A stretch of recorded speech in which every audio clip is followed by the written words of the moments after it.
Tagal naman ni nanay, nagugutom na ako. Paano di magugutom eh? Dinulok mo yung sinaing. Sana kasi ikaw na lang yung nagsaing. Tamad-tamad mo kasi eh. Mas tamad ka. Mas tamad ka. Ba't ka nananakit? Ano na naman yung ingay na yan? Nag-aaway na naman kayo? Si ate kasi pinato niya ako ng manika eh. Duday, nang tanda mong yun, nakikipag-aaway ka pa rin sa kapatid mo. Ako na naman yung masama. Nay, nagugutom na ako. Wala na tayong kanin, Nay. Ba't mo kasi dinulok? Akin mo na naman isisisi. Hindi na niya away nyo. Ito may dala akong kanin. Pero special. Special? Galing kasi ako kanina sa rice in a box. Eto, nag-take out ako.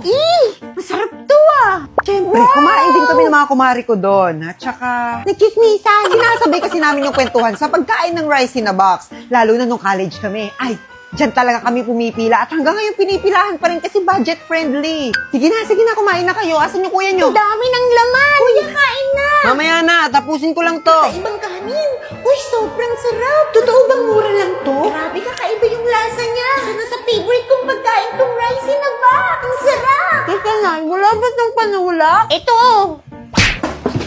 Ano ba yan? Ito, may gulaman dito, oh.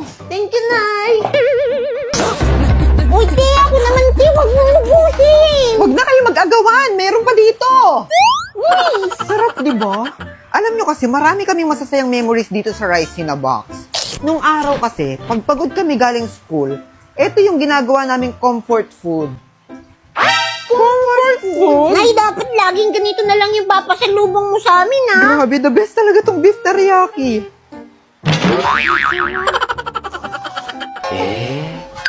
Oh, yung aling mo. Nakatulog na yata sa busog. Napagod din kasi yan, Nay. Kakahintay sa'yo. Hayaan nyo. Available naman na tong rice in a box sa GrabFood. Sa susunod, doon na lang tayo o-order. Kaya umorder na via Grab or bumili sa malapit na branch ng rice in a box para matikman nyo ang sarap na dito nyo lang malalasap. Hala, pati rice in the box ni Kuya kinain ni Nanay. Tuday, bakit mo inubos? Ako na naman.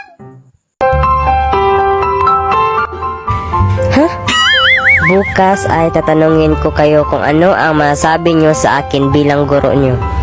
Lah, bukas ano nga ba masabi ko sa guro ko? Ate, ano masabi ko sa aking guro?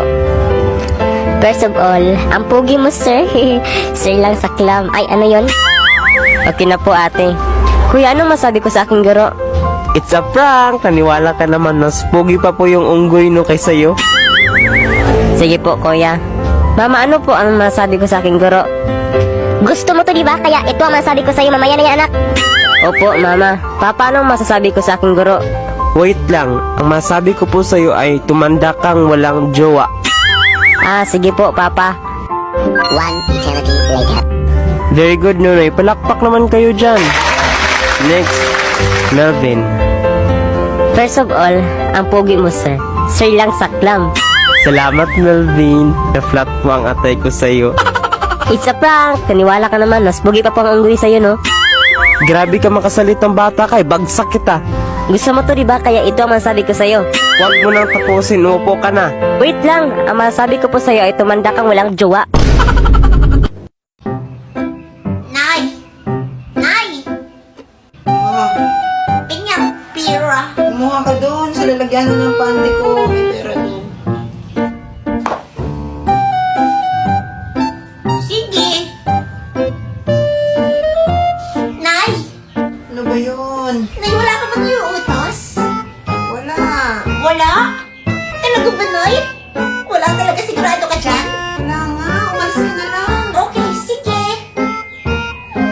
Ate Duday, alam mo ba kung bakit matamlay si nanay ngayon? Hindi ko nga rin alam eh. Tapos ang lungkot-lungkot pa niya. Alam nyo ba, bakit malungkot si nanay? Bakit, kuya? Umalis nga kasi si Aling Turing at saka si Manang Shopping. O tapos? Siya nga ka ba? Eh di wala siyang kachikaha, wala siyang kachismisan. Slow mo naman, Duday. Kaya pala din niya ako inutusan. Kaya ko rin, hindi naman ako binawal kumuha ng pera sa lalagyan niya ng panty. Tama kayo. Hindi mabubuhay si nanay nang walang chismis. Alam ko na. May plano ako. Ay, pinasamahan mo ako. Kita ha.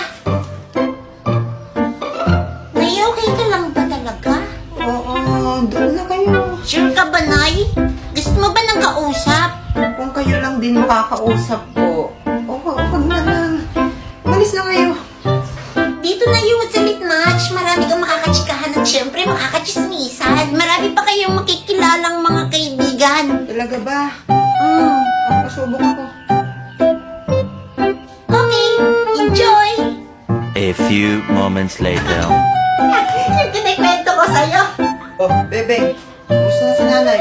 Hindi na siya matamlay, kuya. Kaso, tumang-tama ngayon wala pa tayong ulam.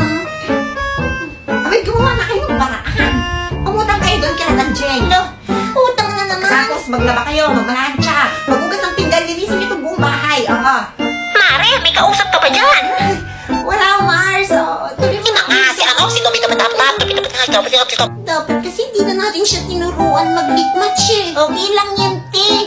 Mahalaga bumalik na si nanay sa dati.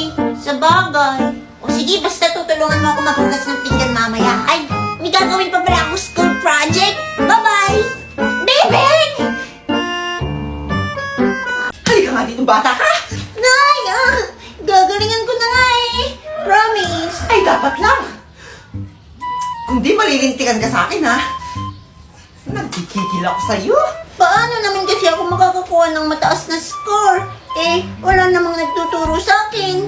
Ako! Ako magtuturo sa'yo. Parito ka. O sige, tatanungin kita ha. Sa math. Matt? Ay, magaling ako dyan. Magaling ka mangupit. Lo, O sige, anong sagot sa 12 plus 18? ang dali. 30. 300 minus 98. 102. O, di ba? Kagaling mo, eh. Basta numbers, basta pera. Madali lang kasi yung math, Nay. O, ayan. Dito tayo, dumako tayo sa tanungan at sagutan. Ayan. Si Marina ay nangutang ng Harurut! Wala pa. Ay, wala pa ba? O, tapusin mo muna kasi yung tanong. Si Marina ay nangutang ng harina sa tindahan. Ang tanong, kanino siya nangutang? Ay, anong tanong yan, Nay? Sagot! Ay, kila Aling Tanjing. Saan pa ba siya uutang? Very good. O, ayan. I-reviewin natin lahat yan, ha? Lo, ang dami naman. Pag hindi mo na-review yan, ipapakain ko sa'yo. Akala mo, ha? Tandaan mo, Bebeng. Ang masipag na bata ay nagkakamit ng gantimpala. Kaya magsipag ka para sa exam mo. Not finish. Ma'am, ito po yung sa Ma'am, ito po yung sa akin, Ma'am. Ma'am, ito po yung sa akin. Ay, Ma'am, ito po yung sa akin, Okay, Ma'am. mag-recess muna kayo dahil i-check ko muna ang inyong mga test papers. At after recess, ay malalaman nyo rin ang result ng test ninyo. Hoy, Bebeng, boy kopya. Oo nga. Mukha pang tinapa. Eh, kayo nga, amoy kayong tinapa eh. Magbabango nga kayo. Ang babango nyo. At saan ka naman nangopya ngayon, Bebeng? Diyan kay Bebang? Mambabara. Manahimik na nga kayo. Eh, paano ako makakakopya? Eh, one seat apart tayo kanina. Bel na. Tara na, Bebeng. Sige, tara na. Excited na ako sa result ng exam. Good luck, losers. Ayan, mga bata. Ready na ba kayo sa result ng inyong exam? Yes, ma'am. Yes, ma'am. Siyempre naman, alam ko namang mataas ako dyan eh. Feeling ko, perfect ko yung exam. Feeling mo, Charlotte. Dahil feeling lang yon. O, ayan ang exam. Ha? 24 lang ako? At kay Gina Marife. Isa na lang, hindi pa ko Ito nasa. ang result ng exam mo, anak. 25? Pasang awa. And congratulations na nakakuha ng 48 over 50. Bebang! Wow, 48. Okay na rin, may dalawang mali. Kaysa naman sa 24 tsaka 25. At ang naka-perfect sa ating exam ay si... Bebeng! Talaga, ma'am? Eh, perfect nga. Wow, Bebeng, perfect ka. Congratulations. Thank you, Bebang. Okay, sa ngayon, magpahinga muna tayo dahil class dismiss. Nay, may good news ako. Naka-perfect ka sa exam mo. Alam nyo na agad? Oo, sabi sa akin ni Aling Tess. Oh, pinalitan niya sa akin kanina, nag-usap kami. Grabe naman si Aling Marites.